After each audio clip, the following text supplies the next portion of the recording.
hard, and life is hard. But how you shape yourself will determine how hard it is for you and how miserable it will be.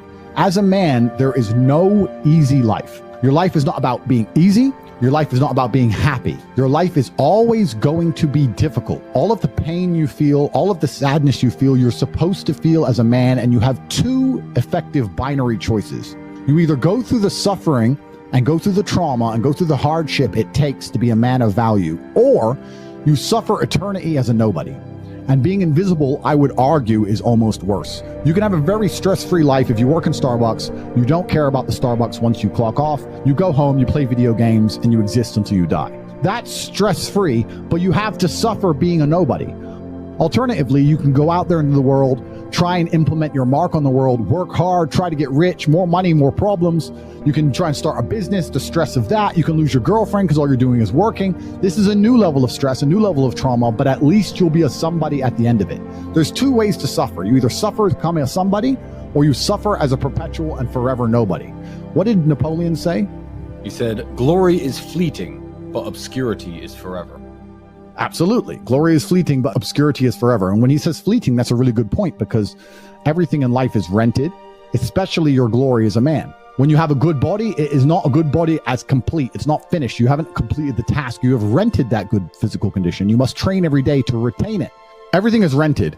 Your body, you don't just get a good body and you're done. You still have to go to the gym every day to maintain that good body. You don't just get a hot girl and it's done. You still have to work hard for her to always love you and respect you. You don't just start a business and now you're rich. No, you have to start a business and work on that business every day. If you take your eye off the business, it will fail.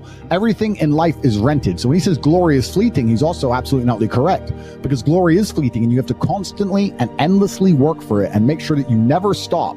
Otherwise, it will be taken from you. But obscurity is forever. If you never make a mark on the world, then you effectively never existed.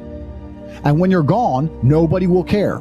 The reason our Father is discussed at length is because of who me and Tristan are, and the reason we will be discussed forever is because who our sons will become. And that's very important, because you have a duty to your ancestors and you have a duty to God. So you must make a choice. And this is genuine choice for you people at home. Do you want to live in obscurity forever and be invisible and not matter and have an easier life? I would argue that it's not easier, because in your heart and in your soul, you're going to feel guilty knowing you could have been something you're not. Or do you want to try your absolute best and struggle and suffer every day of your life, paying the rent for all of the amazing things around you? We pay endless rent. We pay rent for our bodies. We pay rent for our relationships. We pay rent to keep our kids. We pay rent to keep our business. We pay rent to keep our freedom. Every single day is work to pay the rent. It's absolutely never ending, and you have to make that choice. So if you have a pen and paper in front of you, you need to decide. Do you want to be invisible with a lower rent bill, or do you want to be important and work hard and suffer to make sure that the rent is paid? It's a choice you must make, and it's binary, and you must be extremely dedicated towards the decision you finally make. Absolutely everything as a man is your responsibility. It's your responsibility to become your best and brightest version of yourself. And you're not going to do that simply by talking it into existence. You need to live it into existence. You need to go out there and do things which are genuinely difficult, genuinely stressful, which are genuinely scary, so you can become the man you want to be. So you have to take responsibility for these things, and you have to seek them and choose and find the correct difficulties for you to overcome, so you can build a character worth having. I believe that it's pain that teaches. I don't believe men especially can learn any way besides pain. We talk about learning a lesson the easy way or the hard way, and I'll tell you something. We've all been offered chances to learn a lesson the easy way our entire lives. And guess what? We didn't learn anything, and we kept doing it.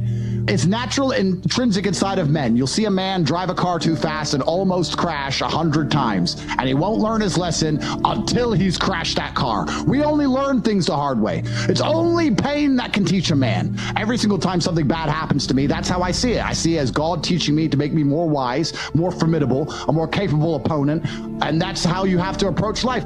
Every single hero in every single movie goes through adversity. There's never been a hero movie where all he does is win. No, to be a hero, you have to suffer. If you're suffering in some degree, even if you're a normal guy with a normal job and you're suffering at your job, or you're heartbroken because your girl left you, or whatever, if you're suffering, that's part of your hero's journey.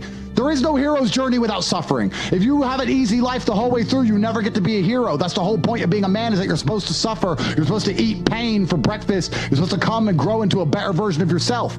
That's exactly what life's supposed to be about as a man. If you want to be a superhero in life, you need to understand that For 80% of the movie, you're going to suffer. For 80% of the movie, you're going to lose. Watch any superhero movie. For 80% of the movie, it is nothing but pain and frustration and difficulty. And when your life is that way, you have a chance to grow into something fantastic, and you should thank God for every difficult thing he puts in your path. Think about a superhero movie. A man is unfairly imprisoned in a Romanian jail cell and trained so hard he emerges stronger than ever before. That is a movie.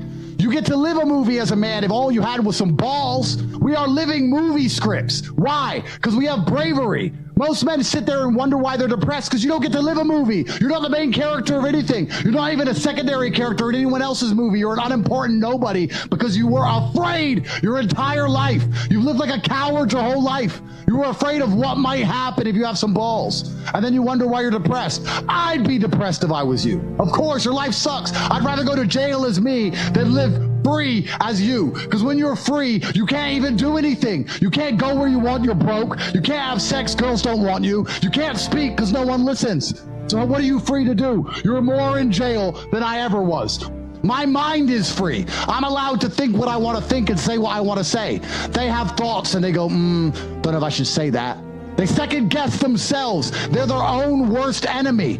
Every single part of me is on my team. I have enemies who want me dead. Fine. But every single part of me, my mind, my hands, my legs, every single part of me is on my team. My body doesn't second guess itself. My mind doesn't turn on itself. We don't break and self-sabotage. There's no civil wars inside of Andrew Tate. A lot of men no longer have shame. You have no shame left. You should be too ashamed to be a coward. You should be too ashamed to do the wrong thing. Where's your shame? Well, we destroy that, right? We destroy that even in schools with men and stuff. I'll tell you something. My brother can shame me into doing something. He can shame me. He can call me a pussy or a coward, and I'll stand up and say, no, I'm not, and I'll do the brave thing. Shame works for men sometimes. I say to men all the time, men come to me and say, I can't get a girlfriend. I say, it's because you're a loser. You are a loser.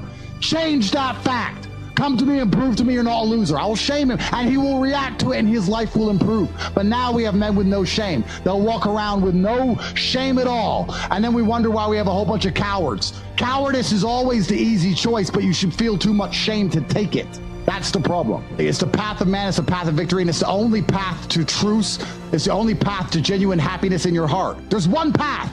There's one. There is one path to happiness, and that is masculine strength, and that is eating pain for breakfast and becoming a better person. The flavor of life is pain. You try to change the flavor, you're going to end up disappointed, you're going to end up weak, you're going to end up miserable. Accept the flavor and learn to love it. That's the only path to genuine competence and happiness within yourself as a man.